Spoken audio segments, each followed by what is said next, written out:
Remarkable here at the front, for the very first time, an S-Class gets a true AMG grille. You can here see it with the vertical fins and no standing Mercedes star on top, but the AMG badge. This vehicle here is equipped with the night package and on top of that the carbon fiber package. That means we have the carbon fiber insert here in the lower part and a rather darker frame around the grille. Turning indicators in the front, they replace the daytime running light in an elegant way.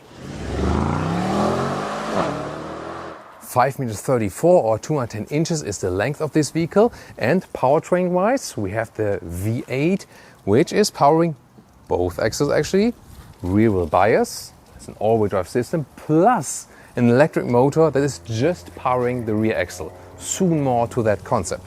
Wheels, either 20-inch in Europe and optional 21-inch in the US. These 21-inch wheels are standard, of course different stylings, really massive.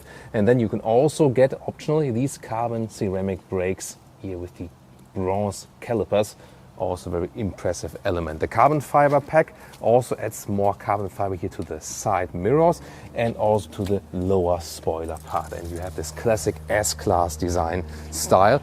Technology-wise, it also gets the rear axle steering as standard, together with the anti-roll control. Towards the rear you can see the C-pillar is always the defining design element of an S-Class, and also that this part here is directly always up in the middle part of the rear wheel. Very interesting, isn't it? More a round design at the rear, and the air suspension, by the way, is standard, and over a speed of 120 kilometers an hour or over 75 miles an hour, it lowers the vehicle automatically by about 10 millimeters. And the overall top speed is, with a special unlock, 290 kilometers an hour, that's 180 miles per hour. Turning indicators in the rear, this top part here with an element segmented view, that looks very modern. Under the hood we have, ta-da, the 4-liter V8 bi-turbo. Together with the electric drive, we have 800 horsepower of system output. The strongest S-Class ever.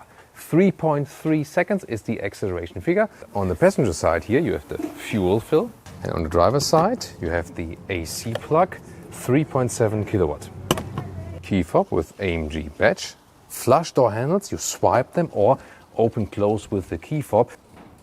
Door closing sound, it's really cool actually, but for the S-Class of course there's then the option of the soft close like this. Inside of the doors you have some nice carbon fiber decal element there, but then a lot of high gloss black piano lacquer use, and this here is without any feedback for the seat controls, so a step backward in comparison to the previous S63, I think. Seats so far animal skin only. They say they are developing alternatives, but of course that's too late. It should already be available. Seating position, of course, luxury sedan alike. However, I think seat ergonomics wise, Mercedes is at this moment not on top of its game.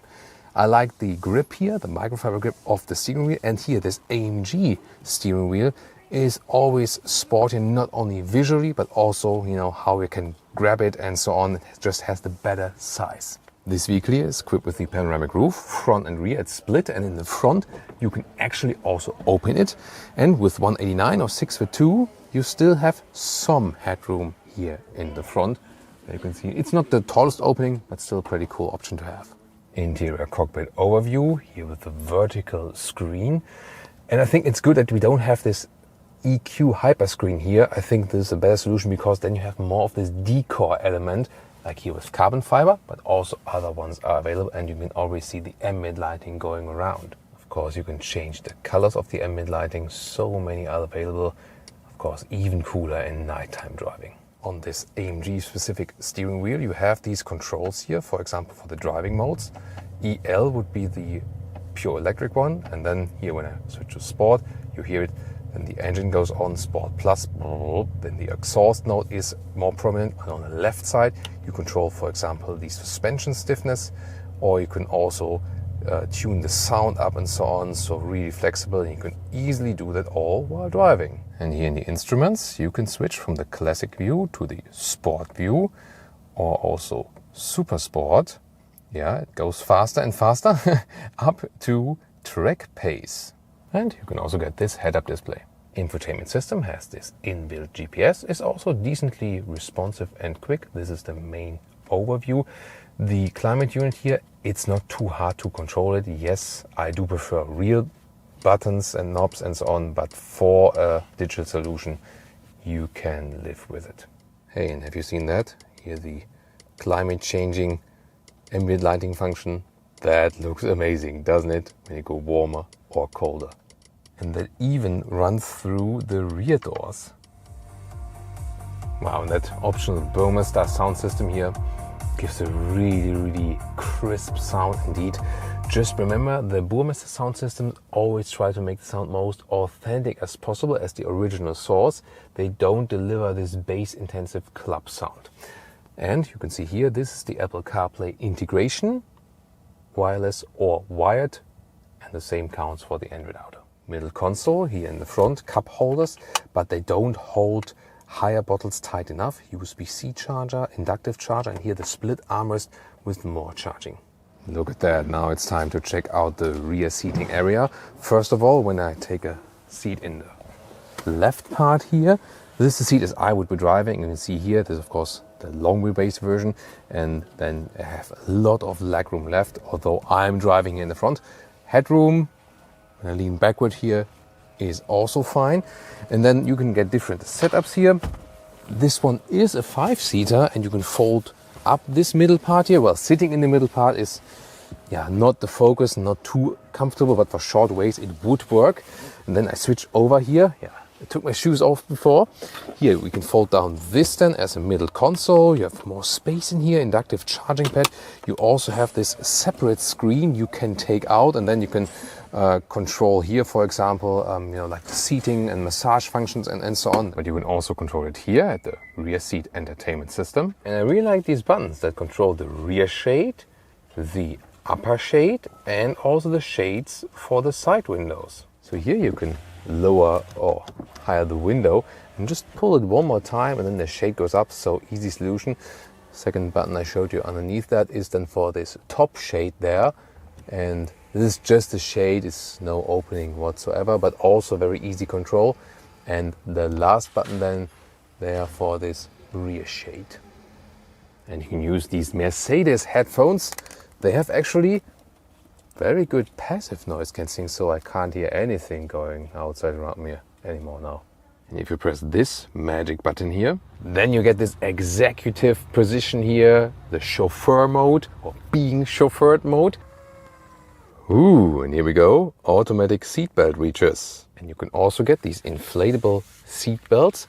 It's really cool. It looks and feels a little bit weird, but they are actually, in the case of a crash, they kind of blow up like a seatbelt airbag, and then they make the area bigger where the seatbelt hits the body, and therefore all the pressure is evenly distributed. That's actually a pretty cool safety idea. And you can get this small fridge here to store your precious bottles.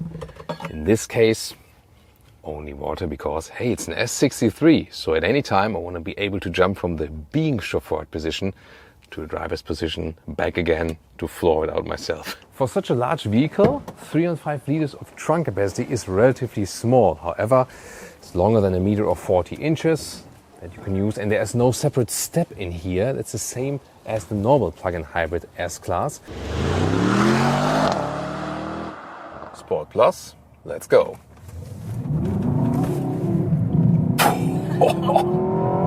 Holy moly. Whew. Well, that kind of was like a 0 to 50 miles an hour. And I mean, yeah, there was a situation where you say like, for safety reasons, I need to accelerate really hard to get on the road really quickly before the next traffic is coming up. And you see that was an acceleration basically in the corner, but it was very safely delivered, also due to that all-wheel drive system and so on. It's lovely when you hear that V8 and going uphill. And this is also one of the cases where they designed the performance battery for, that you have the performance, the maximum performance at any time, even if you're going uphill, for example, for a longer period of time. But yeah, to be honest, I personally think the normal plug-in hybrid battery where you have higher electric range would have been fine as well. I mean, you have the 4-liter V8 bi-turbo here under the hood that gives you more than enough power, and a racetrack use or like a Formula 1 like use, is not so realistic for this vehicle. And we have a nighttime driving experience for you on special request, because I know you love that, to see a special luxury car, especially also with the ambient lighting. Here, by the way, the IWC watch or clock in the digital way. You can also start that as a stopwatch. That's very interesting, isn't it? Because there's no analog one left, they came up with the idea then to make it digital. And now tune in to more S-Class content or our recent big comparison review, Mercedes S-Class versus BMW 7 Series.